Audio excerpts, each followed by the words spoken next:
Keep Canelo's name out of your fucking mouth, Terrence Crawford. There's levels to this, and he's levels above you.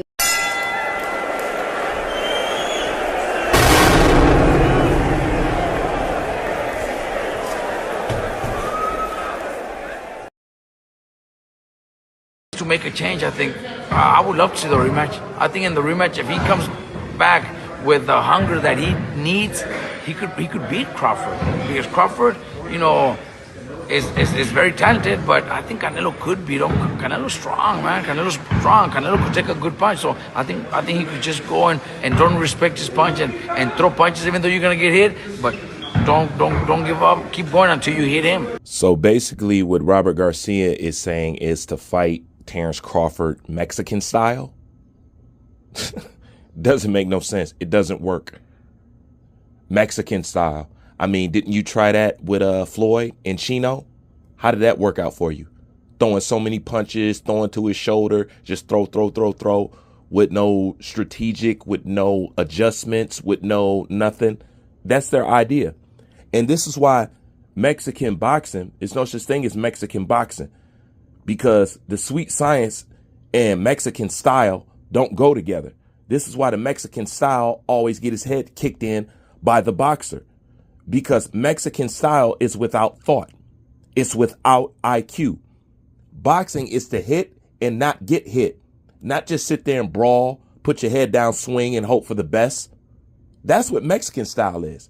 So technically, and I don't know why people don't mention this, Mexican style is anti-boxing. It's the opposite of boxing. And you wonder why they get their head kicked in by boxers. Robert Garcia is wishing upon a star. You could tell they're hurt. Look at that face, man. These people are hurt. And it's not for the reasons that they should be. This was more than just losing a boxing match to them. But if they want a rematch so much, then why didn't Canelo want it? You know, it's just that simple. You can't take this back. I keep telling these guys, you can't take it back. And no, Canelo will not be able to beat Terrence Crawford. What you're going to sign up for is for a more devastating ass whooping, and he's going to knock Canelo out. You want to know why Canelo was so satisfied? Why Canelo looked so humble? Not only was the check good, Canelo was surprised at how well he did against Terrence Crawford. He was satisfied with that, just not making it out and not getting knocked out. See, none of the Canelo fans noticed that, but I noticed that. Canelo was satisfied that he made it with that fight. He knew how good Terrence Crawford is. It has nothing to do with Canelo's strength. Okay? Because Crawford is not weak and Canelo's not stronger than him. All right? So you can't bank it on strength. You guys tried to bank it on IQ. After we told you he doesn't have a higher IQ. So he's not stronger and he doesn't have a higher IQ. Canelo's biggest problem is, and this is basic borderline stuff right here. Canelo's problem is he don't make adjustments. Every great fighter, once they're presented with something that they can't figure out, they make adjustments and figure it out. That's what Floyd was the king of. Where's the adjustments? You guys keep talking about the IQ and who don't deserve to be there because they don't have the experience. They haven't fought A, B, and C. With all that experience, you mean to tell me Canelo don't know that he needs to make adjustments? Is it that he doesn't know he needs to make adjustments, or he can't make adjustments? Which one do you think it is? Because I don't think that he doesn't know. Canelo studies the game. He knows. He couldn't make an adjustment. He can't make an adjustment. His style has limits. That's the only thing that y'all seen. And all these guys begging for a rematch. Man, y'all ego is hurt. Your ego got flatlined. That's all it is, but I love seeing it. I love to see that y'all hurt like that. And did you check that chick out in the beginning of the video? You can't tell me that that wasn't no personal shit. Keep Canelo's name out of your mouth. It's levels to this. Bitch, what the fuck you know about boxing? Because if you knew it was levels to this, then you would have gave Crawford more respect. But since the Latino culture is drunk off of black, Mayete Moreno, and all that bullshit, that's why y'all left looking stupid right now. Y'all have ate so many bricks to the face trying to chase the black man's coattail. Now you got the biggest brick in front of your face. And yes, I'm going to keep highlighting it. Yes, I'm going to keep wax on it and wax off in that ass. Yes, they fucking deserve it. Y'all look pathetic out here, begging and crying about. Canelo's totally fine with his performance. He's totally fine with what happened. Now y'all want to rewind the hands of time. Somebody that you didn't want to have the fight in the first fucking place. Now everybody got all this itinerary for Terrence Crawford. Let me put it like this. Can't no Mexican tell Terrence Crawford what the fuck to do next, because you couldn't tell your own fighter what to do next. So how the fuck you think you gonna run anything over here with our fucking fighters that you fucking boo? So don't act like you want to see him in certain fights when you're booing every black fighter that you get the fucking chance to. Don't nobody want to hear that crap with y'all, man. That's right. Mexican boxing got put on all flats. Y'all got flatlined out there. You know, y'all should be able just to roll with this like y'all roll with the Bivel, but it's hard because culturally how y'all look at things. And that's why y'all taking a boot to the face right fucking now. You took a boot to the face in boxing. You took a boot to the face in a fucking political pose. Shit, and TikTok is putting a boot to your face by exposing your download, man. Listen. I'm glad to fucking see it. Shit, I'm sick of this pathetic shit. A rematch is only going to guarantee a bigger ass whooping. How about this? You know how you throw them off for wanting a rematch? Wanting the same thing that they want? See, y'all thought people was going to shy away from this fight. But the more y'all seen we was up for the fight, that's when they started getting weary. Oh, I don't know about this. Oh, I don't know. Boy, y'all was cocky as shit in the beginning, won't y'all? Man, when it got down to them last couple days, y'all motherfucking knees was shaking like Don Knox. Y'all was scared of the motherfucker. And I see why. Okay, then you should have gave him the respect that he deserved instead of trying to fucking downplay him. And you're not going to be able to use David Benavidez to take out another one of Canelo's opponents that he's supposed to fight. That's not going to work either. So you motherfuckers realize you down bad. And the best chance y'all got is a fucking rematch. But at the same time, it's the worst chance y'all got. Because unless you want to push this thing all the way in the fucking grave and be pushing up daisies, y'all better leave that rematch shit alone. Okay? You already got a hole in the side of your ship when it comes to Mexican fucking boxing. Okay? That's why I love Crawford. He made everybody look inadequate. He made everybody look stupid. He exposed the people who was bigots. He was exposed to people that was racist. He exposed the fanboys, and he exposed the buttermilk gang, all by just being himself. It's hard to listen to somebody talk for pound after you mistakenly, not mistakenly, purposely misled the public on who was the true pound for pound fighter for 10 fucking years. And you guys are supposed to be experts. Now you get why boxing lives online. Like I said, boxing miseducation. They don't fucking trust y'all no more.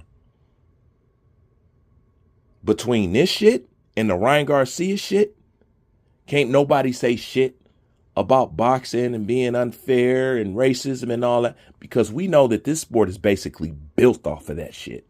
The last thing this sport is built off of is competitiveness, sheer sportsmanship. That's the last thing this shit is built off of. But, you know, when I hear Robert Garcia saying that, the only thing I can think of in my mind is, so you guys want another opportunity to try to cheat? Because that's all you guys been doing the whole time. This is why y'all became so weak. You want another opportunity to cheat. Robert, I haven't forgot about the gloves with Chino that you try to sneak in on the fight that had no fucking padding in it. Like I said, you guys got to cheat to compete, because when we're on a level playing field, we blow your ass out. And I'm going to tell you why we blow your ass out when we're on a level playing field. That's because y'all got us out here boxing with ankle weights on. In order for us to be able to participate with everybody else, we have to take a disadvantage. Face it, that's just in society. So when we finally get on an equal playing field and we can take our ankle weights off, you can't fucking touch us. We unfucking touchable. Why do you think We've been training under the harshest conditions since day one. You think no positive is going to come from that? You think we're not going to be resilient, strong, and all that other shit because of that?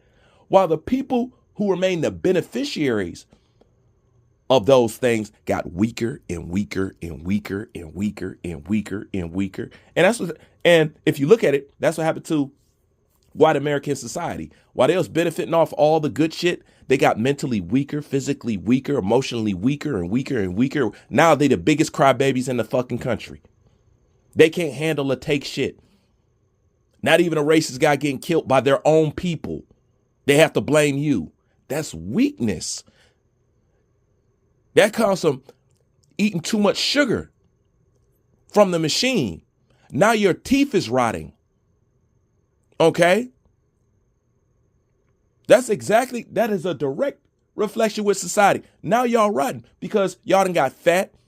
Y'all done took all the benefits. You took all the perks. You took all the breaks. Now when it's time to put your boots on the ground with the rest of us, you fat, you out of shape, you can't keep up, you mentally weak, and you getting blown out on the fucking field. That's because the rest of us really had to fucking work and work harder than what we were supposed to. We used to having to outgrind people. We used to having the stakes against us. That's what y'all don't get. The only thing y'all did is create something more of what you can't fuck with. Let me say it again. The only thing you guys did is create more of something that you can't fuck with. When the country goes down and we hit an all-time low, who you think gonna be the most comfortable? The people who was always uncomfortable. We're going to thrive. You guys are going to struggle. You're going to fall apart. You're going to be mentally weak. Us? Shit, we're going to be backstroking. We backstroke in fucking recessions and shit. Recessions and shit ain't shit to us, bro. We laugh at that shit. All you guys, because you're not conditioned. That's the benefit. Listen, to every positive, there's a negative, and to every negative, there's a positive. That's a positive to the constant negative that y'all put us up under. We gain so many benefits. If we could survive, we gain so many benefits from the fucked up shit that y'all have tried to do. It's only fortified us. You know? And I know that's probably scary for y'all to hear, but the work is already put in. I'm going to put it like this. You want to know why everybody truthfully fears the black element? Because they all know that you guys have been tested under fire. You have set up here and taken the machine, America, and everybody else best punch, and everybody's seen you go through it. Everybody's seen you go through the worst, and you're still here. The fact that you took society and the world's best punch and you're still here and still considered dominant and to be envied, that scares them because you have always been through the trials and tribulations. You are fortified. They're not fortified because they ain't been through no tough shit. You have been through every fucked up situation a person could possibly think of, both torture and financial. So you're more equipped to deal with hard times, harsh weathers, harsh conditions, harsh economy, harsher. If anybody is fortified for the end of the world, it's you. If anybody is fortified for shit to go down and shit to get bad, it's you. Because they know when the shit goes down and when shit gets bad, everybody's going to depend on you. Just like they depend on your ass in the politics. Oh, they're talking about us. Oh, black people, please come up. Please speak for us. This group over here. Oh, black people, please speak for us. That group over here. Oh, black people, please speak for us. And when you ask why do all of y'all run to us? Because you're the only one that can really make change. They can't even go up against their own fucking power struggle. My bad. They can't go up against their own fucking power structure. They need us, the people on the outside, who literally had no chance to go against the power structure because they can't go against the power structure in which they have benefit off of. So even in down times, you fucking rely on us. We are the wellspring in which everything flows. I know people don't want to hear that, but That's the fucking truth. Put it all together, bro. If you put together all the stuff I've been saying since now and then, video to video to video, it comes back to one big common fucking thing. And if you don't know what that theme is yet, I don't know what to tell you. Like, comment, subscribe. Bruce Van, I'm out.